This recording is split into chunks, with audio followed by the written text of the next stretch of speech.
I thought my life was perfect. Married to Sara for 6 years, 3 amazing kids, and a stable job. Everything seemed ideal. But little did I know, betrayal was quietly brewing in the shadows. One day I noticed subtle changes: secretive phone, calls, mysterious texts, and unexplained absences. My gut screamed that something was wrong, but I didn't expect the truth. The moment I discovered she was pregnant, my world shattered completely. Worse, the father wasn't me. It was my own brother, Imran. The 2 people I trusted most had orchestrated the ultimate betrayal. It started with a misplaced phone. Sara left it unattended for just a minute, but that was all I needed. Messages between her and Imran revealed months of secret meetings, hidden love, and plans to conceal the pregnancy. Shock, anger, and disbelief hit me simultaneously. How could my wife and brother do this? How could the man I considered family betray me so deeply? I recorded the messages, screenshots, and even a few videos as proof. My heart burned with rage, but I stayed calm. To confront them impulsively would ruin my chance for the perfect revenge. I didn't act immediately. Revenge, I realized, required patience, strategy, and meticulous planning. I contacted a lawyer, secretly froze joint assets, and moved valuables into my name. I hired a private investigator to track their movements and gather indisputable evidence. Every careless meeting, every hidden message, and every lie they told added fuel to my plan. I smiled at them every day, pretending all was fine, while preparing to expose their betrayal publicly and legally. Their arrogance and belief that I was oblivious would make their downfall even more spectacular. The investigators' findings confirmed everything. Photos of the 2 together, receipts, and hidden hotel stays painted a clear picture of the affair. Combined with her texts and the proof of pregnancy, there was no denying the treachery. My lawyer prepared documents for divorce, child custody, and asset protection. I documented everything meticulously, ensuring that when the time came, Sara and Imran would face the maximum consequences for their actions. Patience became my weapon, and secrecy my ally. They assumed control over my life, but little did they know I was about to flip the table entirely. I invited both Sara and Imran to a family gathering under the pretense of celebration. Calmly, I unveiled the evidence: messages, photos, and financial records showing the theft and deceit. Sara's face turned pale. Imran's smug confidence vanished instantly. The room went silent as I slowly detailed every betrayal.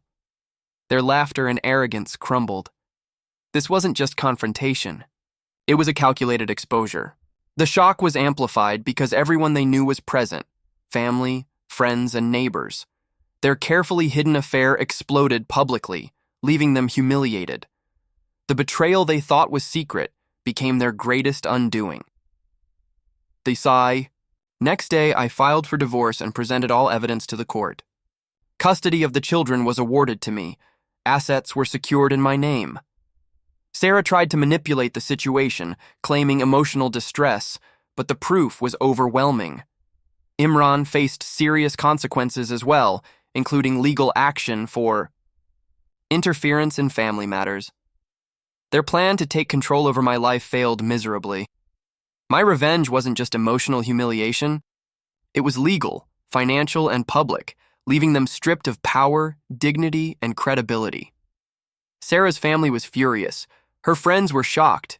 Imran was ostracized from our social circle. Both lost credibility, trust, and respect. They begged for forgiveness, but I ignored them. Watching them scramble to maintain their lies while facing public shame was satisfying. They realized too late that arrogance and secrecy never protect betrayal. Meanwhile, I rebuilt my life calmly, focusing on my children and personal growth. Their humiliation was complete, social, legal, and emotional. The revenge wasn't impulsive. It was strategic, patient, and devastatingly effective. I focused on healing, career growth, and strengthening my bond with my children. Trust was rebuilt, slowly, and I surrounded myself with people who valued honesty and loyalty. Sara and Imran were left with nothing, socially isolated, financially strained, and morally bankrupt. My children, shielded from most of the chaos, thrived under my guidance. Every success I achieved became a silent reminder to them. Betrayal has consequences. Revenge doesn't have to be loud. It can be quiet, patient, and unstoppable. Months later, I ran into Sara and Imran in public. They expected confrontation or pity. Instead, I walked past silently, composed, confident, and unbothered. That simple act was the final blow. Their arrogance and betrayal couldn't touch me anymore. Social humiliation, legal defeat, and personal recovery had rendered them powerless. They had gambled with family, loyalty, and love, and lost. Watching them face the aftermath without my involvement was more satisfying than any argument or fight. True revenge lies in rising above while letting their own actions destroy them. Today, my life is stable, prosperous, and peaceful. Sara and Imran are shadows of their former selves. I've reclaimed control, dignity, and happiness.